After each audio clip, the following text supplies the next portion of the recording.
Bueno, la clase de hoy es una clase cortita, el PowerPoint lo hizo Katie y yo hice algunas modificaciones. El tema es interacciones farmacológicas o también interacciones medicamentosas. La interacción farmacológica se define como una modificación, una alteración del efecto de una droga a causa de otra droga administrada antes, durante o después de la primera droga. Esta interacción, además, puede ocurrir con otras sustancias que no sean otros fármacos. Incluso puede ocurrir con alimentos. Es decir, que algunos alimentos pueden modificar el efecto de una droga y eso se trata también de un tipo de interacción.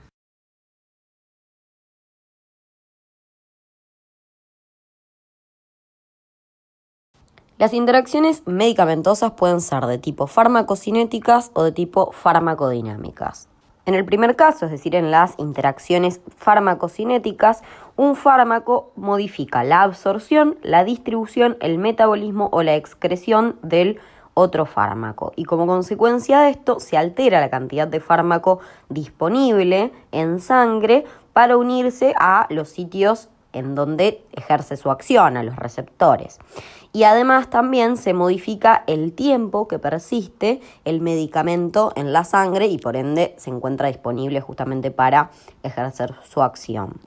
Mientras que en las interacciones farmacodinámicas, un fármaco modifica la sensibilidad o la respuesta tisular de otro fármaco debido a que tienen un efecto parecido, es decir, que son agonistas y que generan un efecto aditivo o un efecto sinérgico, o bien debido a que tienen un efecto contrario o bloqueante, es decir, que son antagonistas.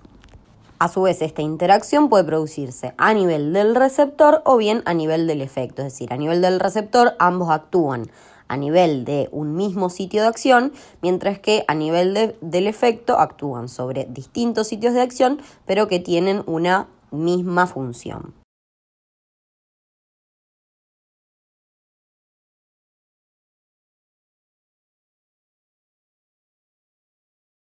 Bueno, ahora vamos a ir describiendo una por una cada una de las interacciones. Entonces, dentro de las interacciones farmacocinéticas, la primera que puede ocurrir es una interacción a nivel de la absorción. Esta interacción ocurre precisamente a nivel del lugar de ingreso del fármaco, el cual a su vez depende del lugar de administración. Como la vía más frecuente de administración, que no sea la endovenosa, porque en ese caso no hay paso de absorción, justamente porque lo estamos dando el medicamento directamente hacia el torrente sanguíneo, el otro lugar de administración más frecuente es la vía oral. Por ende, el lugar de absorción o de ingreso del fármaco hacia la sangre va a ser la vía gastrointestinal. Por ende, ¿cuáles son las cosas que pueden alterar justamente la absorción de un fármaco a este nivel? Puede ser una alteración de la motilidad gastrointestinal, ¿sí? Si existe una motilidad gastrointestinal aumentada, es decir, la persona tiene diarrea, por ejemplo, va a haber una disminución de la absorción del fármaco. Entonces, si un fármaco te genera diarrea, está interfiriendo con la absorción de otro fármaco que se administre de forma concomitante. Porque el tiempo que pasa ese fármaco en la luz de la vía gastrointestinal, la luz gastrointestinal, es muy poquito porque los movimientos están aumentados y por ende no tiene tiempo de poder absorberse y se elimina con las heces. Otra posibilidad es que la motilidad gastrointestinal esté disminuida, ¿sí? En este caso por algún fármaco, y que por ende aumente el tiempo que otro fármaco contacta con la mucosa gastrointestinal y por ende puede aumentar su nivel de absorción. Otra causa de una alteración en la absorción por una interacción farmacocinética es la quelación o combinación química. Esto es usado per se, ¿sí? Es decir, a propósito, en las intoxicaciones por ciertos metales, ¿sí? En las intoxicaciones por ciertos metales se dan algunos agentes quelantes, como por ejemplo la penicilamina, que se combina químicamente con el metal y impide su absorción, es decir, genera un compuesto que no puede absorberse. Otra posibilidad es que se modifique la absorción por una modificación del pH.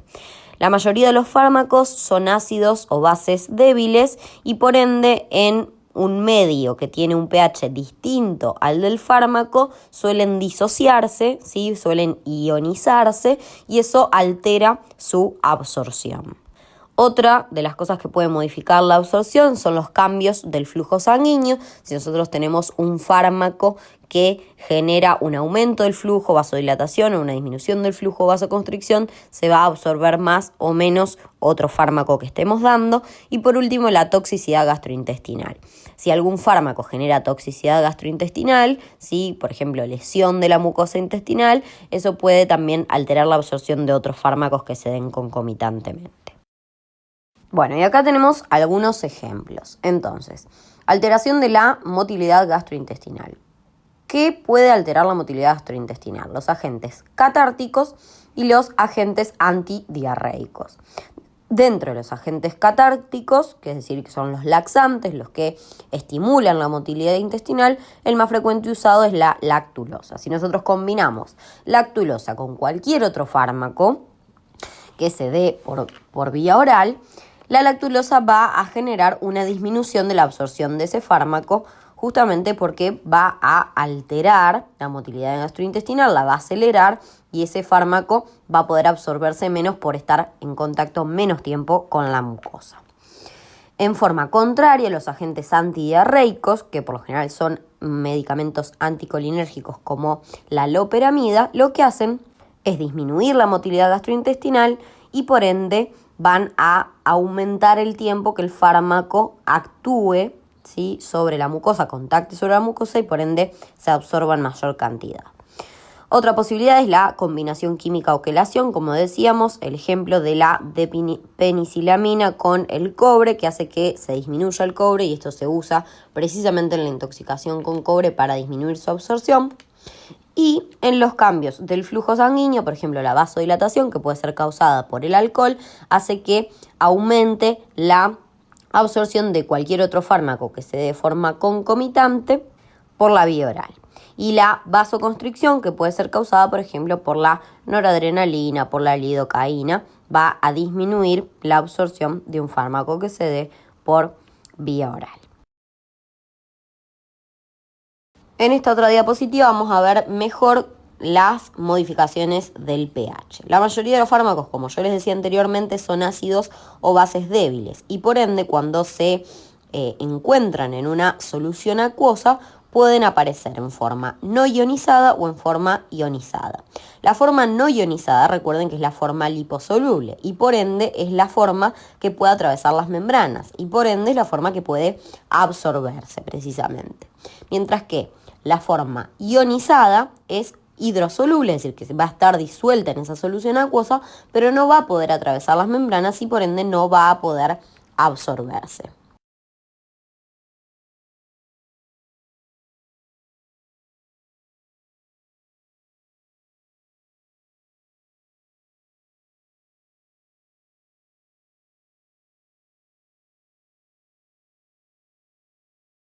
En esta representación podemos ver cómo un ácido débil que está no ionizado y que por ende tendría la capacidad de atravesar las membranas de forma libre, se encuentra con un medio alcalino.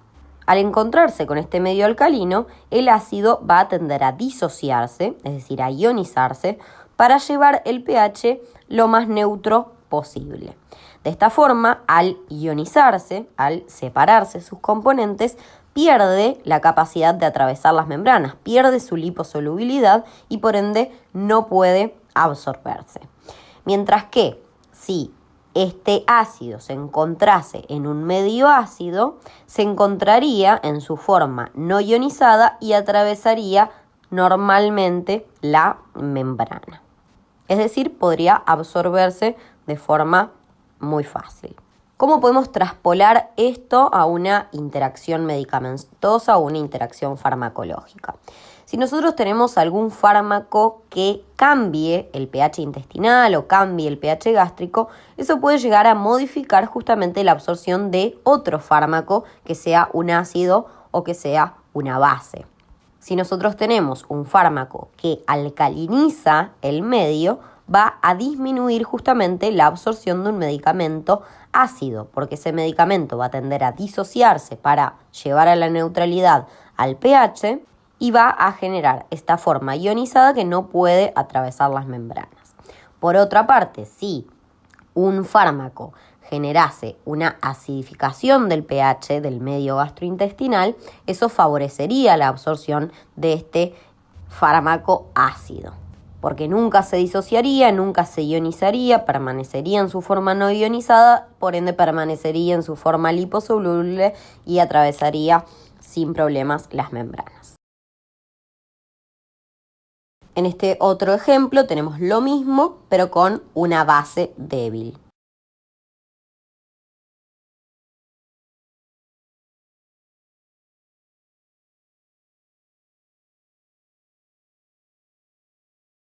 Si tenemos una base no ionizada que ingresa en un medio alcalino, esta no va a disociarse y va a atravesar libremente la membrana, va a poder absorberse libremente por ser liposoluble. Por otra parte, si tenemos una base que se encuentra en un medio ácido, va a tender a disociarse, es decir, a ionizarse y por ende a transformarse en una forma hidrosoluble incapaz de atravesar la membrana y por ende incapaz de absorberse.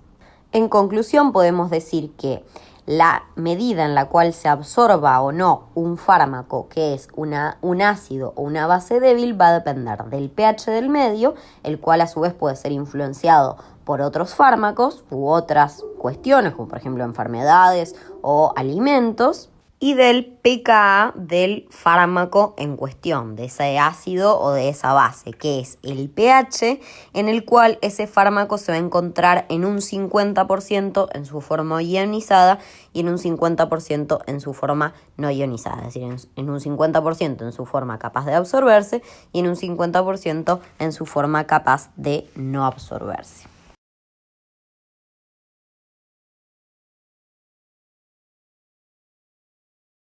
Entonces, otra forma de interacción farmacocinética es cuando ésta se produce a nivel de la distribución.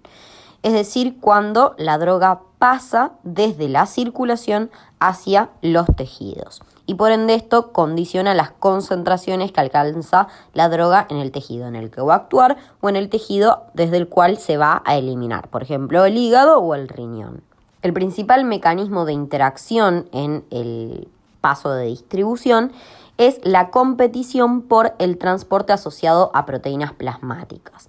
Muchos fármacos se encuentran unidos a proteínas plasmáticas cuando circulan por la sangre porque son liposolubles. Entonces, si no se encuentran unidos a esas proteínas plasmáticas, empiezan a atravesar fácilmente los tejidos. Entonces, necesitan unirse para poder circular por la sangre hasta llegar al tejido objetivo.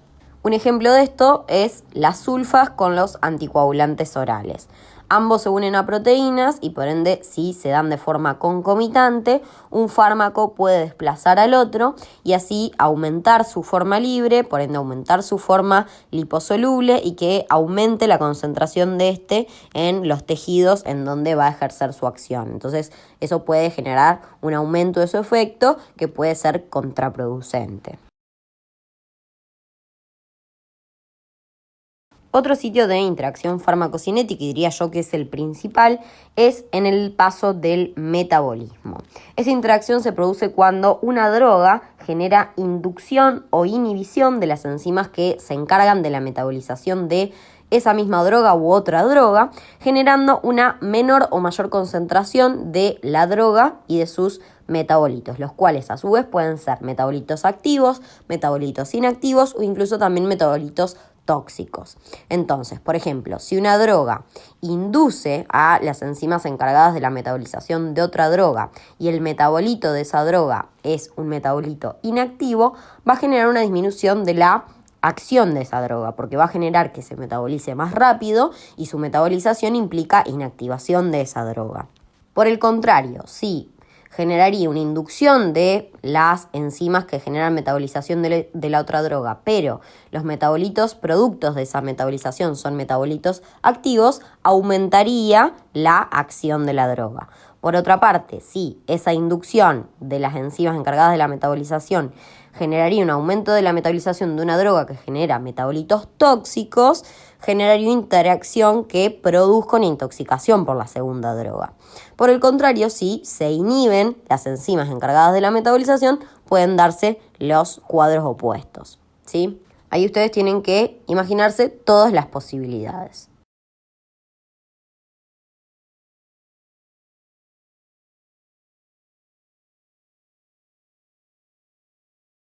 Acá tenemos un cuadrito ayuda de memoria de cómo es el metabolismo y la excreción de los fármacos.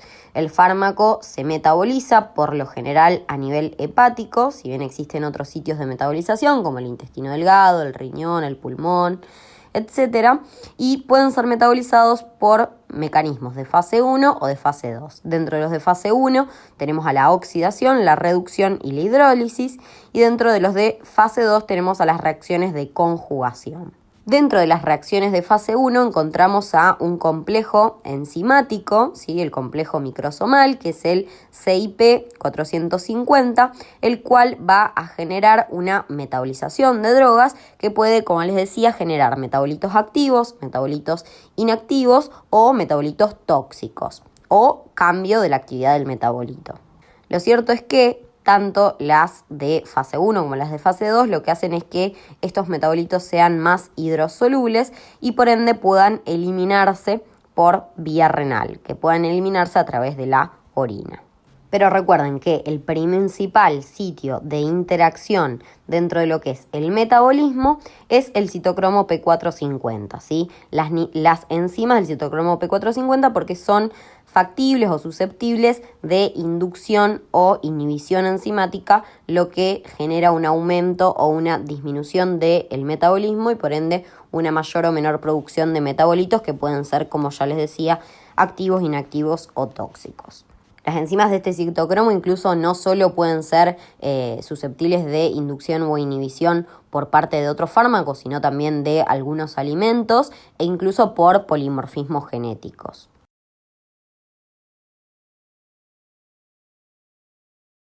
Bueno, acá nuevamente, como les decía, la inducción enzimática eleva la actividad de las enzimas que generan el metabolismo hepático.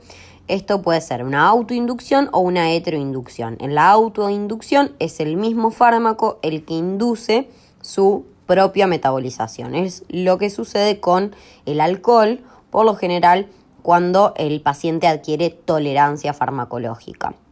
En este caso, justamente al autoinducir a las enzimas que generan la metabolización del fármaco, o en este caso de esta droga que es el alcohol, a iguales dosis de alcohol que el paciente consuma tendrá menores efectos precisamente porque ese alcohol se va a metabolizar más rápido por la propia inducción enzimática. Por otro lado, la heteroinducción es cuando un fármaco induce la metabolización de otro, que en realidad lo que hace es inducir un sistema enzimático que es el que metaboliza a otros fármacos, como por ejemplo el fenobarbital, que es un inductor y que por ende aumenta la metabolización del acenocumarol, que es un anticoagulante.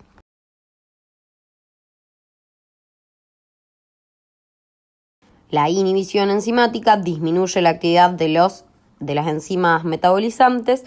Por ejemplo, la eritromicina genera inhibición y por ende disminuye el metabolismo de la warfarina, que es otro anticoagulante. El cloranfenicol, que es otro antibiótico, al igual que la eritromicina, genera inhibición de las enzimas metabolizantes y disminuye la metabolización del fenobarbital, que es un anticonvulsivante.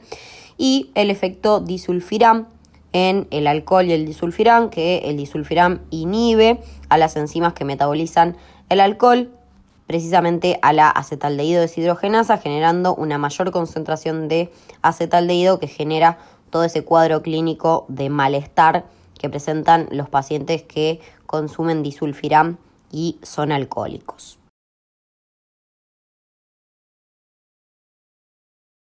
Y por último, la interacción farmacocinética puede ocurrir a nivel de la excreción, a nivel de los órganos que se encargan de eliminar a las drogas del organismo. El más frecuente es el riñón y el mecanismo más frecuente de interacción es la competición por los transportadores a nivel tubular, por los transportadores que generan secreción tubular de ciertos fármacos. Como dice acá, los fármacos ácidos compiten por ser secretados por un transportador de ácidos orgánicos a nivel renal. Pero también puede ocurrir por una modificación a nivel del pH urinario. Lo mismo que nosotros veíamos en la absorción puede ocurrir a nivel acá de la reabsorción renal.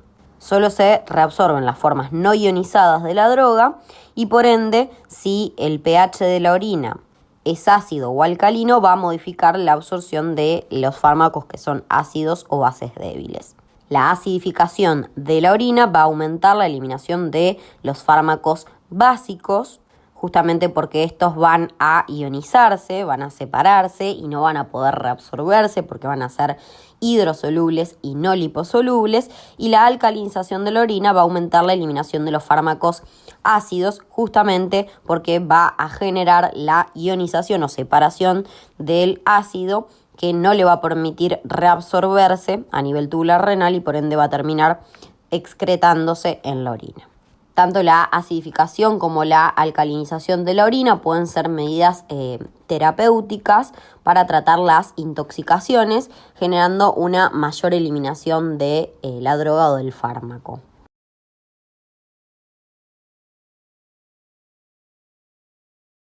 Y por otro lado tenemos a las interacciones farmacodinámicas, que como les decía pueden ocurrir a nivel del receptor o a nivel del efecto. A nivel del receptor, el fármaco puede ser un agonista o un antagonista.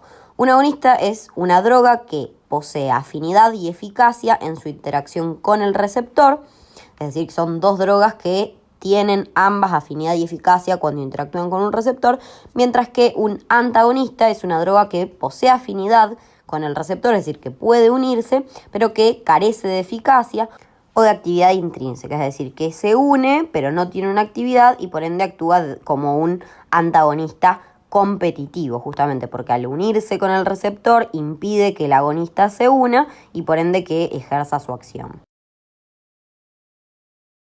Y por otro lado, dentro de las interacciones a nivel del efecto, son dos o más fármacos que interactúan entre sí al actuar en distintos receptores o a nivel de diferentes mecanismos, pero que producen efectos que pueden sumarse entre sí, es decir, efectos aditivos, pueden potenciarse, es decir, efectos sinérgicos, o bien pueden antagonizarse, que es lo que vemos ahora en la siguiente diapositiva.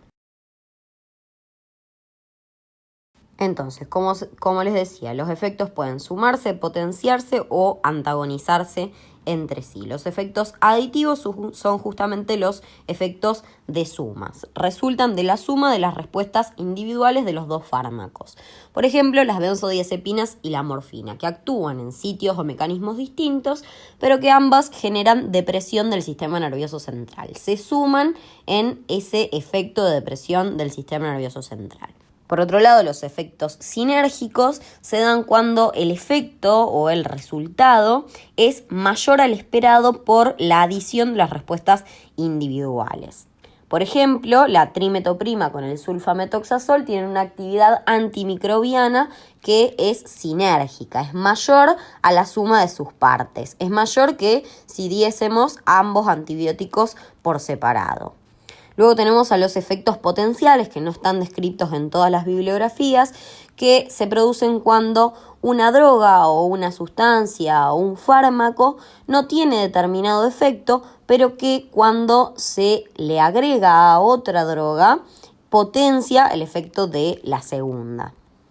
Y por último, el efecto antagónico es cuando dos drogas, dos sustancias que son administradas de forma simultánea se interfieren mutuamente en sus acciones o una interfiere con la acción de la otra. Es decir, que tienen acciones que son contrarias o que bloquean a la acción de una de las dos drogas. Un ejemplo es los anticoagulantes orales, que son antivitamina K y la vitamina K.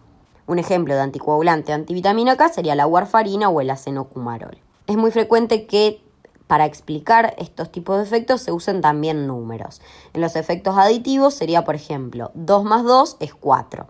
En los efectos sinérgicos, 2 más 2, 8. En los efectos potenciales, 0 más 2, 8. En los efectos antagónicos sería más una operación de resta.